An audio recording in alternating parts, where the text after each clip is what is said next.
You know, I don't think President Trump is racist. Oh, man. So I feel like this requires an explanation. About a week ago, I attended an event where my local congressman, a man named Rodney Davis, was slated to speak. I'm to understand it was only the second time in his entire 6 years as a congressman that he had been willing to face the public like this. And beforehand, I had made some people know that I had grievances related to the shooting in El Paso that I wanted to express to any representative whom was having a meeting in the same capacity. So I went down there. And I yelled at Rodney Davis. A lot. Because he's a fascist, partially, but also because he's a liar.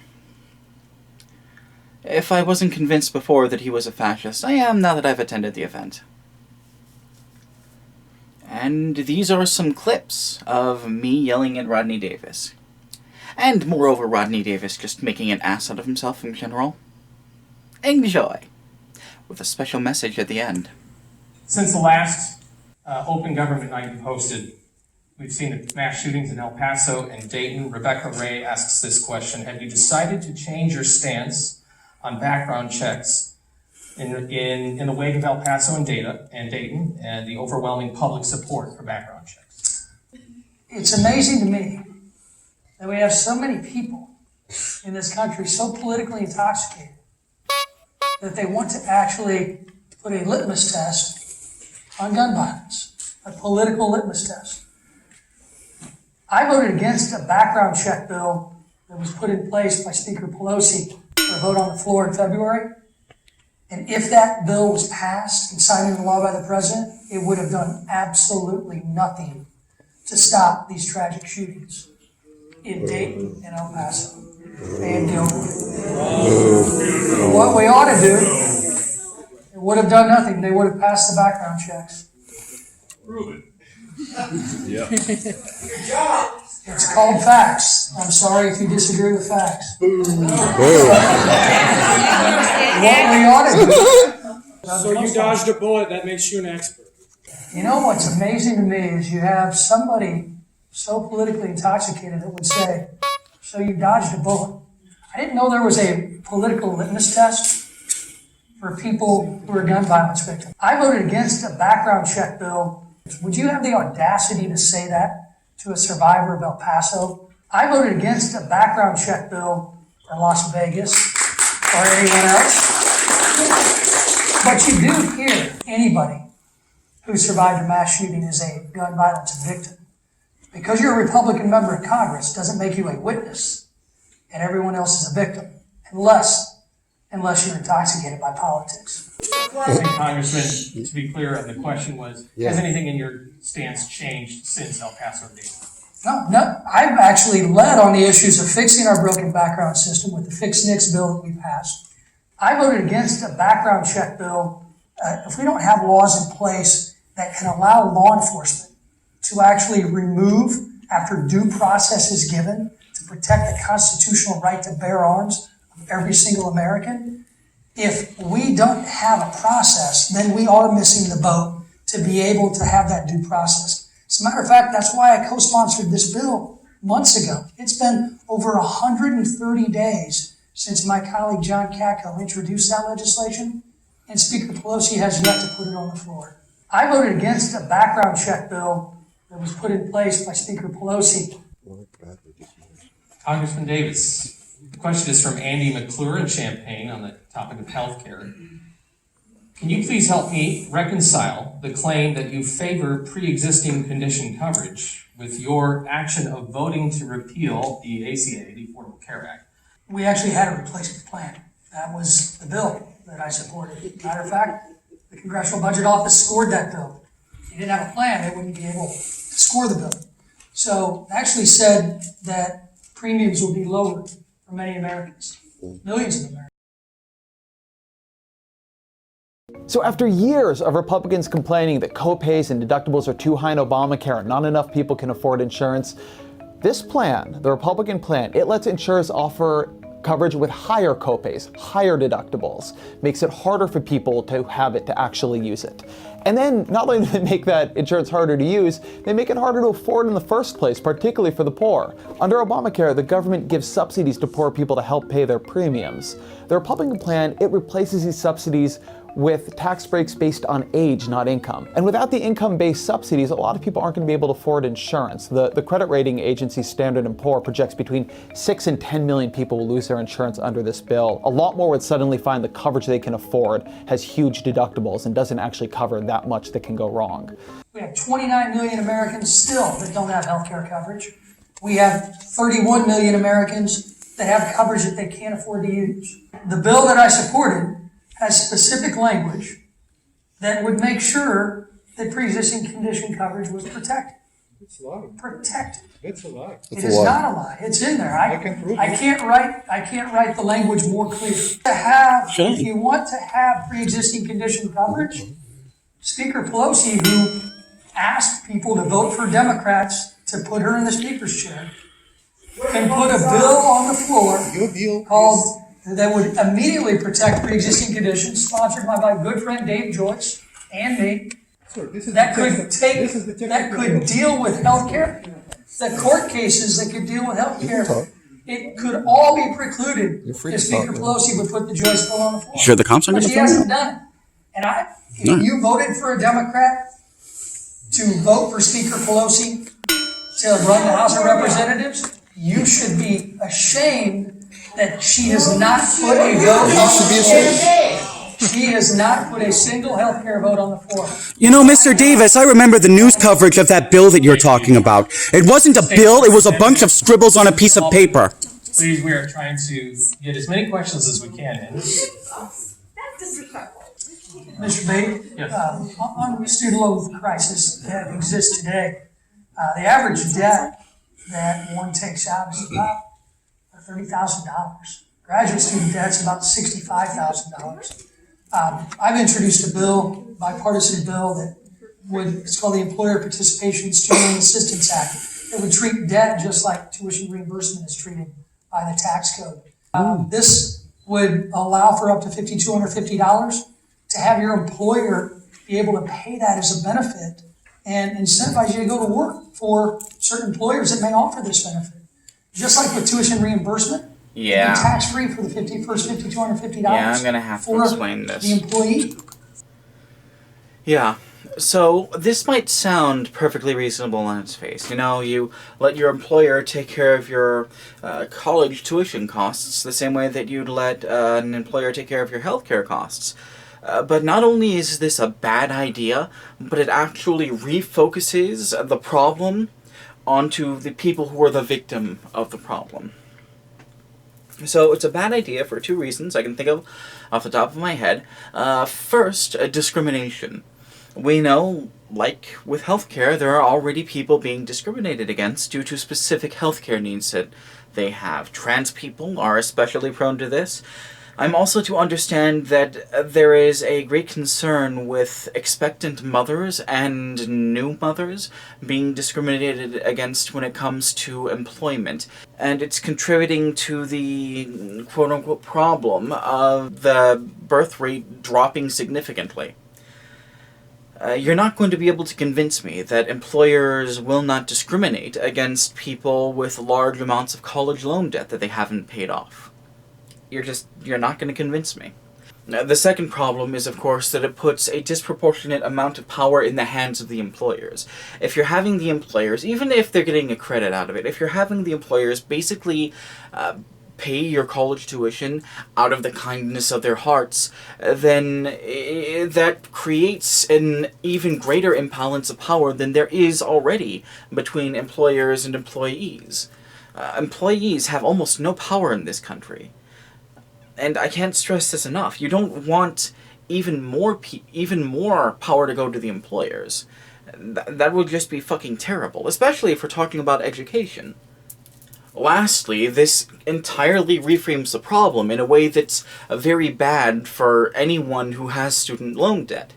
Because by suggesting that the problem is that millennials, I guess, don't have the right jobs, you're putting the weight of fixing that problem on millennials, when it isn't their fault, not really, that they have all this debt. You had predatory agencies preying on people my age. I remember being in fucking high school and having these people come around and hawk their deals. Rodney is treating the problem like the problem is that millennials are just fucking lazy. Like they're not buying enough diamonds or something. Like they're killing the avocado industry. That's not the problem. The problem, at least a big part of the problem, is that millennials can't find jobs, period. I know I can't find a job anywhere. I know plenty of people who can't find jobs, or if they can find jobs, it's jobs that are super fucking shitty, that provide no benefits, that don't provide consistent hours, that demand you at work at all hours of day and all hours of night without any notice. And that's for, like, regular fucking jobs, like Walmart and fucking Taco Bell. You don't fix the student loan crisis by blaming the people who are preyed upon. You fix the student loan crisis by fixing how these loans are given out and fucking punishing the people who gave out predatory loans to vulnerable kids. But Rodney doesn't have any interest in that. And the only reason that Rodney got away with that answer is because the other person he was on the stand with, not his opponent, but another Republican, said this. The loan crisis. Well, I'm not sure what the loan crisis might entail for some. The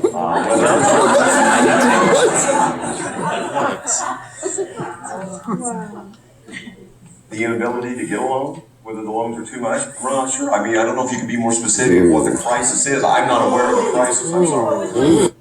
I'm not aware of a crisis. Next to this clown, Rodney Davis looked like a breath of fresh air. And this is going to be a theme that comes up more.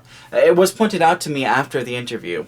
It was pointed out to me after the event by the person that I went with, a man named Scott Cross, who's one of the members of Indivisible here in Springfield, that Rodney Davis probably specifically picked this man to bounce off of because he's so out there, and because it makes him seem more rational, for all the good that did. But yeah, this is going to come up again. Until it does, back to your regularly scheduled schlock. Congressman, to the topic of tariffs and the impact on farmers, unnamed question here. Years ago, when asked about Trump's tariffs, you responded to farmers, would you trust him, President Trump, I assume then candidate Trump, to steer us to prosperity? Now, Congressman, how would you answer your own question?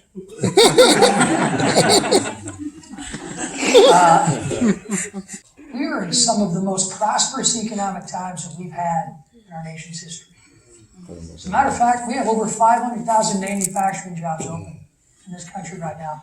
And that is because we worked together to ensure that we allowed our communities, our manufacturers to be able to grow, to create jobs that can actually move people out of poverty. When it comes to Questions about tariffs, farming. When it comes to tariffs, our farmers are hurting. Our farmers want markets. Our farmers take a risk. Every year they decide to risk their family fortune. There have been countries like China who have not been playing fair with us, not just with manufacturing trade, but with agricultural trade. And if we want to actually send a message to our farmers, I certainly hope the first vote that we take when we go back to Washington, D.C., the beginning of next month, is to vote to ratify the USMCA in the House of Representatives. That would be something that could send a message to countries like China that's been ratified by the Mexican government, it's been ratified by the Canadian government, and they're looking at us here in Washington saying, if they can't get one ratified with Canada and Mexico through the House, how in the heck are they going to do a bilateral agreement with just China?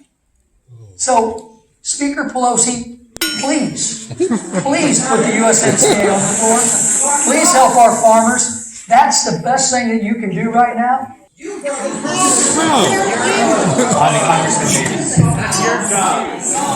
This is a public forum. Very much a topic here in the issue of civility, especially around the president.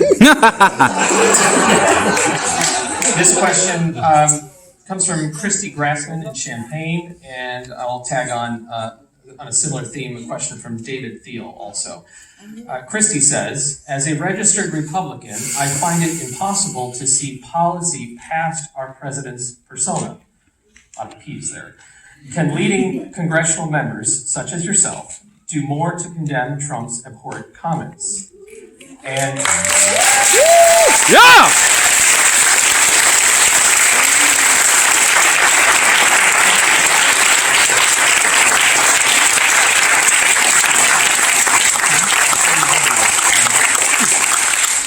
from David, he says, how is it that you have yet to publicly rebuke Trump for demonizing your fellow Congress?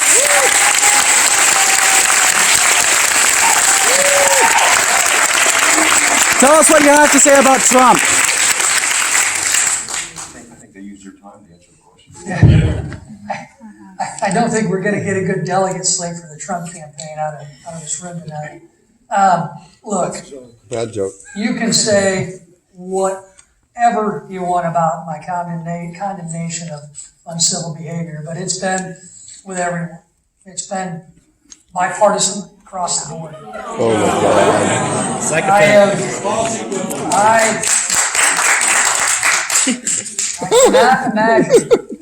I cannot imagine this discussion about civility with some of the comments that I've even heard from some in this room tonight.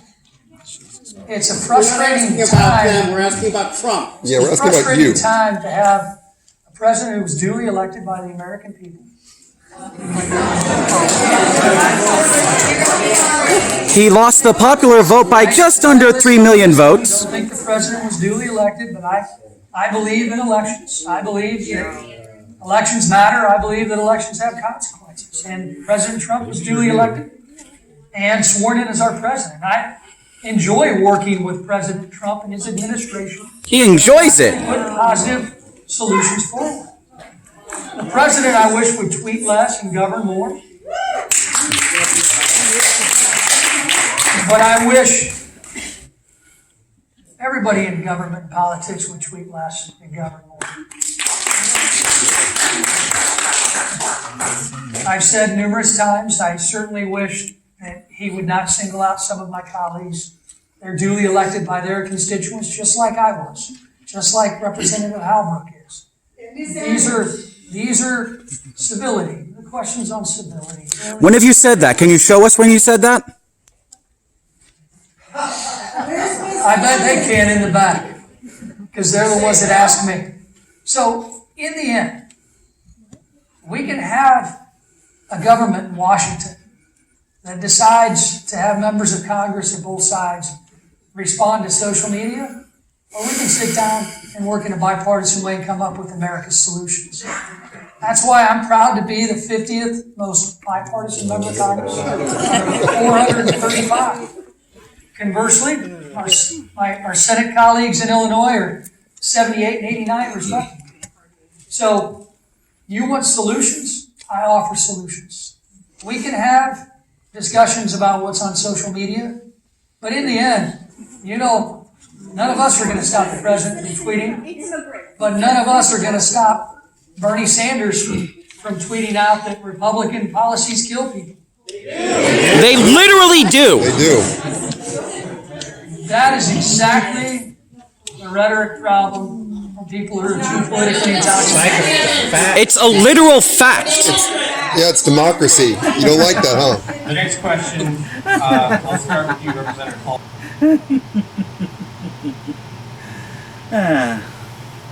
We've had some good times watching Rodney Davis humiliate himself in front of a live audience. But that's not what I want to talk to you about. I want to talk to you about humiliating an elected official in front of a live audience. It isn't just me that has the capacity to go out and challenge these people when they lie and cheat and steal from the public. You have the power to do that too. Elections are coming up for a lot of congresspeople and a lot of senators, most of them in the GOP. And you, yes you, have the power to look like the pieces of shit that they are. I've already shown you how to do it. Fact check them when they're wrong, laugh in their faces when they claim impartiality, and don't let up for them for a second. In fact, I'm going to make this a meme.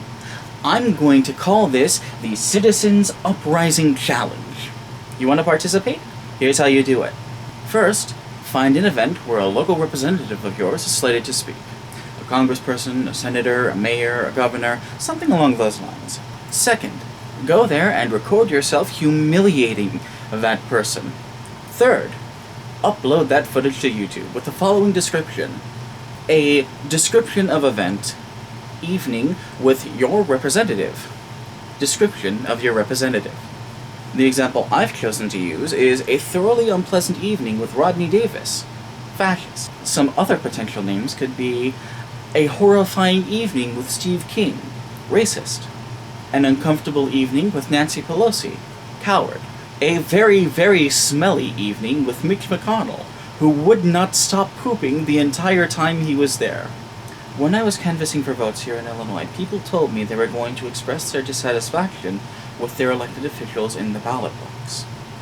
For various complicated reasons, that doesn't work. The alternative to that, the way that we can make these people leave, is by humiliating them. Humiliating them in front of huge crowds of people. Humiliating them by telling them that we do not want them there. Which is humiliating for them. So I'm challenging you, right now, perform the Citizens Uprising Challenge. Ruin their entire week. Upload that footage to YouTube. We can only make a difference if we work together. Very gentle reminder, I still have a Ko-Fi account if you found this educational or amusing enough to be of any monetary value to you. Please do not feel obligated to send me money, but every little bit does help. Links to that are in the underbar of this video and almost every video, as well as in the upper right-hand corner of my banner, if I recall correctly. I also have a curious cat if you want to ask me personal questions, or you can just ask me questions in the underbar of this video. I read all of my comments. I don't have enough yet that I can't read all of them, but I'm waiting for that day. I'll have made it by then. The next video I upload will be about the importance of feelings, and I hope you're there to watch it. And until we get there, take care of yourselves, alright?